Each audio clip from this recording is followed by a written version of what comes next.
Bonjour Olivier. Bonjour. Alors, je m'invite chez toi aujourd'hui. On est à la Rocale. Merci beaucoup de nous accueillir ici. Mais bienvenue et c'est avec très grand plaisir. Alors, je dis chez toi parce que la Rocale, c'est un lieu emblématique du quartier Belleval, mais c'est aussi un peu chez toi. C'est un peu chez moi, il est vrai. En même temps, c'est un lieu qui, au fil des années, a pu vraiment accueillir une énorme diversité de personnages, à commencer bien sûr par les artistes locaux d'un côté qui viennent développer leurs projets chez nous, qui viennent travailler avec notre équipe, internationaux qui viennent occuper notamment la salle où on est. En même temps, une très grande diversité de public qui parfois vient de très loin. Et en plus, la Rocale, c'est un lieu culturel fondateur du quartier. Il est vrai qu'on était les premiers à être ouverts au grand public en 2005. Depuis, on a été rejoint par de nombreux acteurs, donc c'est devenu un quartier extrêmement intéressant. Comment définirais-tu, Olivier, la place de la Rocale, sa place sur l'échiquier socio-culturel du quartier, disons?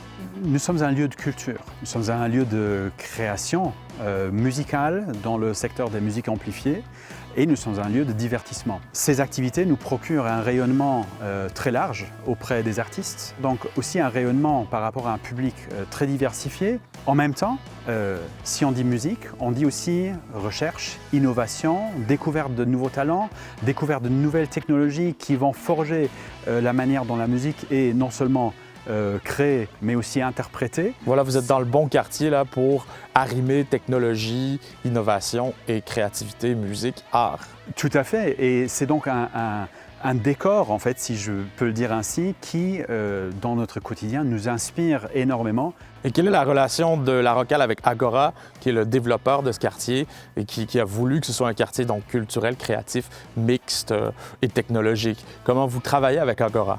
Dès le début, on était en fait des partners in crime. On était partenaires parce que chacun, à sa manière, contribuait au développement de ce site. Je pense que nous avons pu donner une empreinte à ce site qui a pu le rendre intéressant, peut-être aussi à des investisseurs, définitivement à des personnes qui ont voulu venir y habiter et à le visiter aujourd'hui. Et il y a des exemples concrets, comme par exemple la collaboration sur des concerts en plein air, là, comme ceux qu'on voit en ce moment dans le cadre de Esch 2022. Tout à fait, parce que de tels projets ne seraient pas possibles si on n'avait pas une collaboration étroite et surtout productive.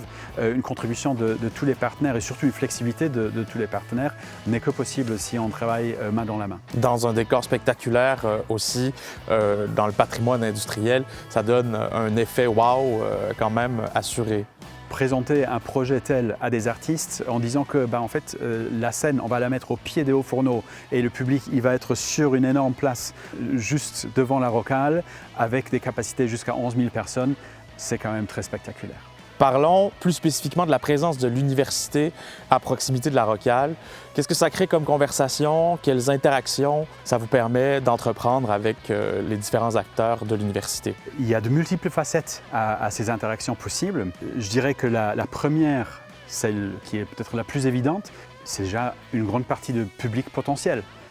C'est une bonne partie de public cible que de toute façon nous adressons au niveau des étudiants, mais également au niveau du personnel de l'université. Par exemple, il y a un groupe de l'université qui répète dans nos salles de répétition. Ensuite, il y a d'autres projets qui deviennent possibles parce que les interactions sont à de très nombreux niveaux différents. Avec l'incubateur de l'université, par exemple? Tout à fait, parce que esprit d'innovation, à nouveau, est quelque chose qui nous est très cher et qui est très important pour le développement même de notre milieu.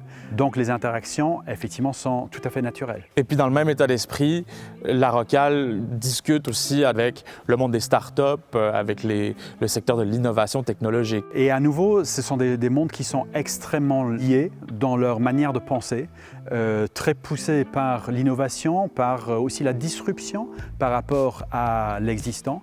Et donc c'est quelque chose qui, là aussi, nous influence pas mal dans notre quotidien, même de l'organisation des spectacles. Je voudrais qu'on aborde par exemple l'implication du Technoport dans les conférences de l'événement Sonic Vision. Ça, c'est un exemple très concret, là. Technoport est un des partenaires historiques de l'événement Sonic Vision. Alors Sonic Vision, c'est une conférence de musique couplée à un festival showcase, donc de tremplin et de présentation des jeunes talents émergents à nouveau.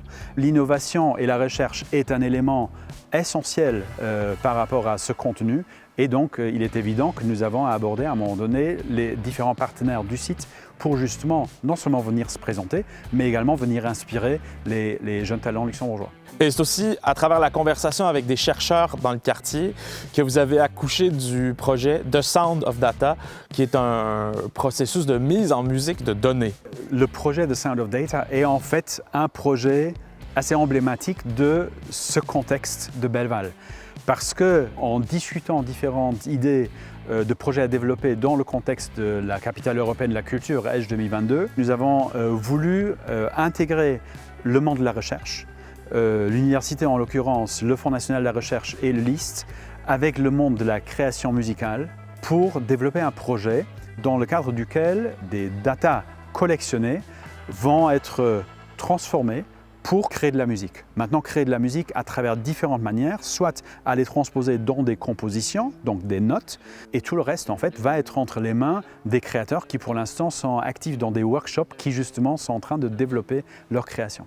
Est-ce que tu dirais que le contexte de Esch 2022, capitale culturelle européenne, permet d'aller encore plus loin dans ce genre de projet? Il est très clair qu'un projet comme The Sound of Data n'aurait pas pu voir le jour en l'absence d'une aide et d'un catalyseur. Donc effectivement, ce contexte, il nous permet de pousser plus loin encore. Je vais citer un autre projet, justement, qui n'aurait pas pu voir le jour. Donc le socle inhabité aujourd'hui du 3e des Hauts-Fourneaux de Belleval va accueillir sur la 2e quinzaine de juillet une rencontre hip-hop innovante de jeunes artistes émergents sous le titre No Borders, également dans le contexte de Edge 2022. Est-ce que ces projets-là auraient pu naître ailleurs qu'à Belleval? Clairement, avec tout ce qu'on a pu discuter aujourd'hui, je pense que non.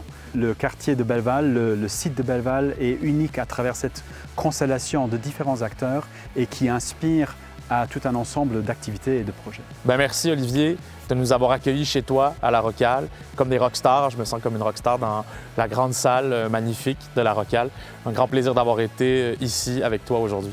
Merci beaucoup, c'était un grand plaisir.